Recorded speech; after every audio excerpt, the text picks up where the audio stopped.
दोस्तों, आज से हम कृष्ण चरित्र सुनाने का प्रयास करेंगे। आप लोग चैनल को सब्सक्राइब और वीडियो को लाइक करें।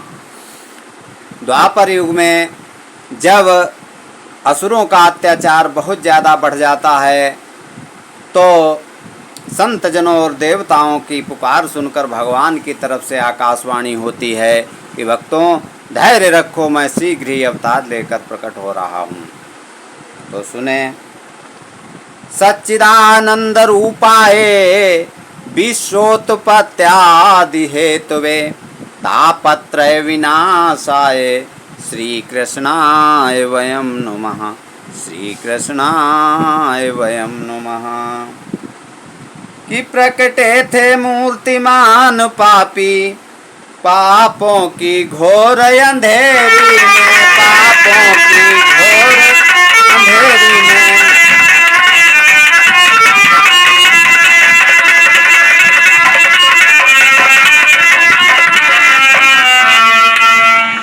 इस ओर मगध में जरासंध शिशुपाल उधर चंदेरी में, शिशुपाल उधर चंदेरी में।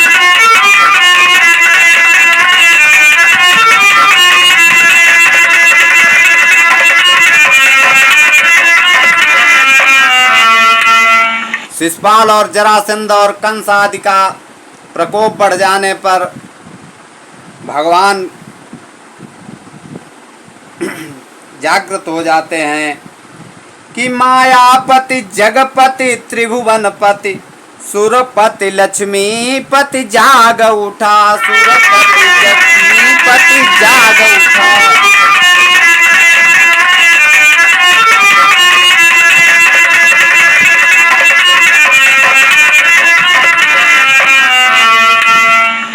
डोली जिस समय शेष सैया तब वो पृथ्वीपति जाग उठा, तब वो पृथ्वीपति जाग उठा।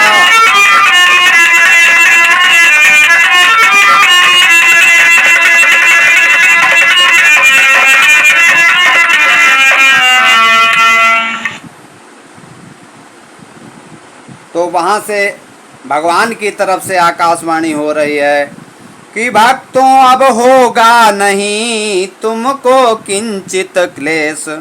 सबके हृदयों ने सुना यह सुंदर संदेश।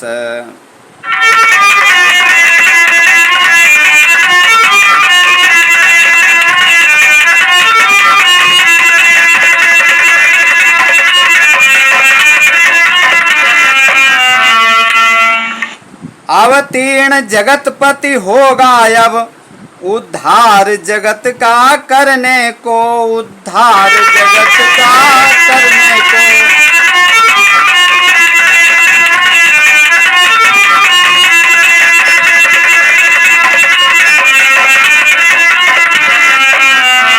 पृथ्वीपति स्वयं आ रहा है पृथ्वी की पीड़ा हरने को।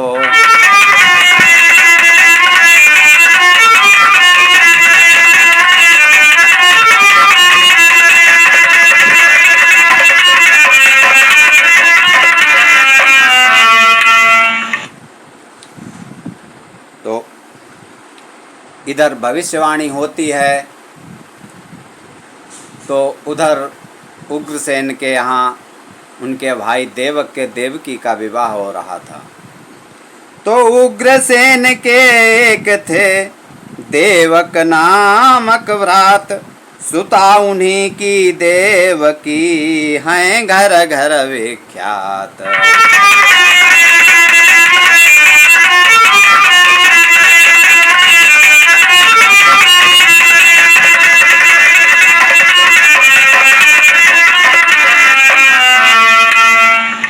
जिस दिन श्री वसुदेव से उनका हुआ विवाह, बढ़ा सभी के हृदय में अति अपार उत्साह।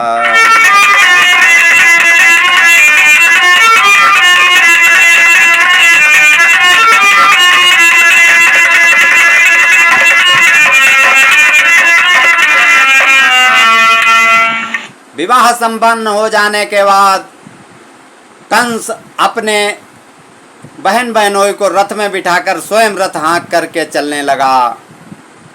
तो कहने कोई है नभवाणी उसके कानों में आई थी, या किसी ज्योतिषी ने आकर उसको यह बात बताई।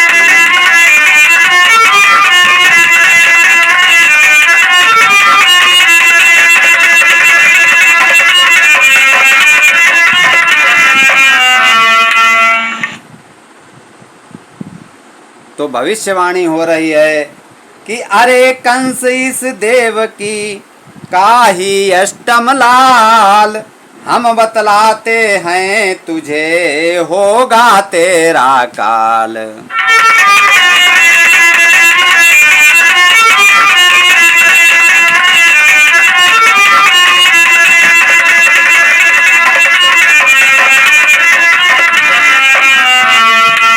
तो कंस ने जैसे ही आकाशवाणी सुनी तुरंत ही रथ से कूदा और देवकी को खींच कर तलवार से जैसे ही उसका सिर काटने को हुआ, तब तक वसुदेव आगे आते हैं कि कूद पड़ा रथ से तभी उस यवला का नाथ, खड़ग धार पर धर दिया अपना बाया हाथ।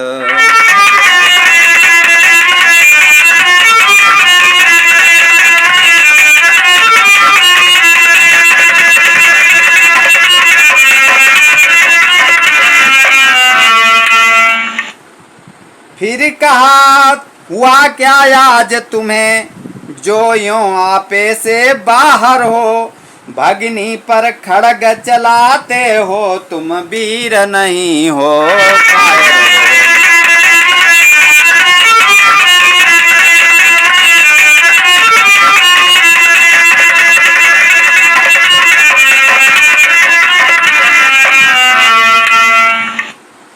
जैसे ही वसुदेव ने उसका हाथ पकड़कर रोका तो वो वसुदेव के ऊपर झपटा और क्या कहने लगा, फिर गर्जा तुम हिमायती हो तो तुम भी यमपुर को जाओ, नारियां सती होती नर पर तुम सता नारी पर हो जाओ।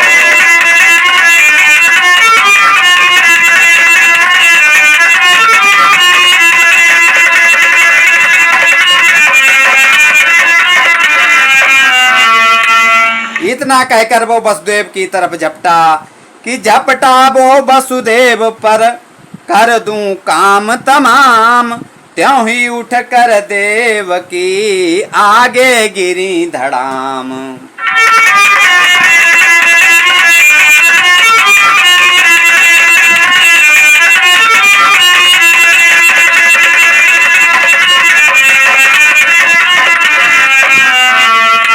जब वसुदेव पर झपटा तो देव की पैरों में गिर गई कि भैया इन्हें मत मारो, मुझे ही मार दो, मेरा ही लाल होगा, इसलिए मेरे पति को छोड़ दो।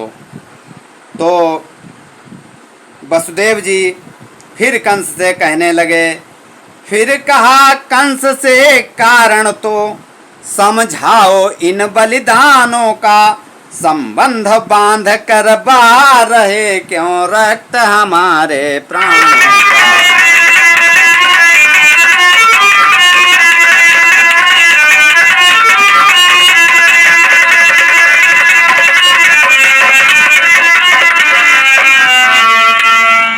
तुमको है शपथ देवकी की, तुमको सौगंध हमारी है, बतला दो तुमने रस में यह विष को क्यों बात विचारी है।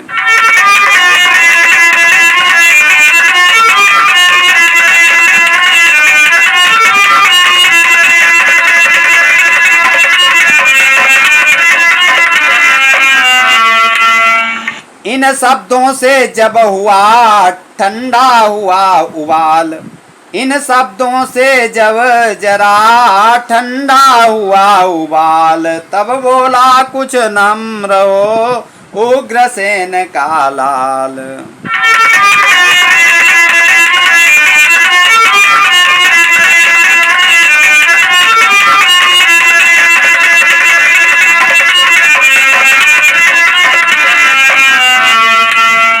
कंस क्या कह रहा है कि कह रहा है मुझसे यों कोई है गांठ में मेरी फांसी की, खोलेगी मेरे प्राणों को अष्टम संतान देवकी की, खा लेगी मेरे प्राणों को।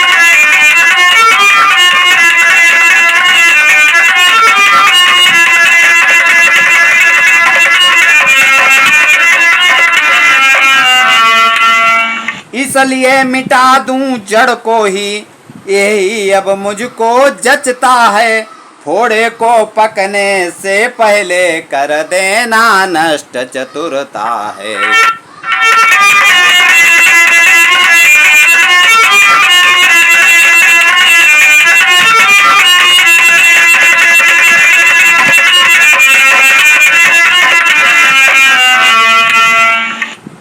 तो इतना सुनकर वसुदेव कह रहे हैं महाराज आपको इसके बच्चों से भय है, इससे और हमसे कोई भय नहीं है, इसलिए इस देवकी को छोड़ दो, मैं हर पुत्र आपको देता रहूँगा।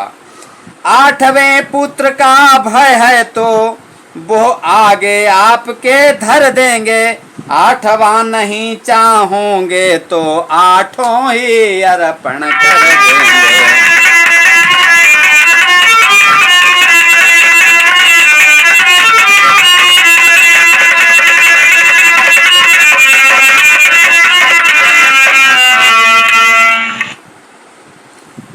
असुर राज कहने लगा तब तो है स्वीकार, किंतु भोगना पड़ेगा तब तक कारागार।